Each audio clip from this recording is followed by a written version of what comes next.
ఉన్న ఇండస్ట్రీస్ అన్ని కూడా ఎన్నికి పంపించేసేలాంటి అలాంటి ఒక వ్యక్తిని మనం ఎంచుకుందామా?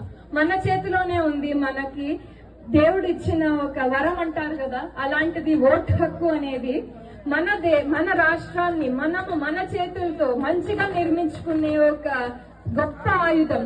ఈ రాబోయే మే 13న మనందరికి కళ్ళకి ఓన్లీ ఈవీఎం మెషిన్ లో ఏ గుర్తు కనపడాలి? ఒక సైకిల్ గుర్తు కనపడాలి.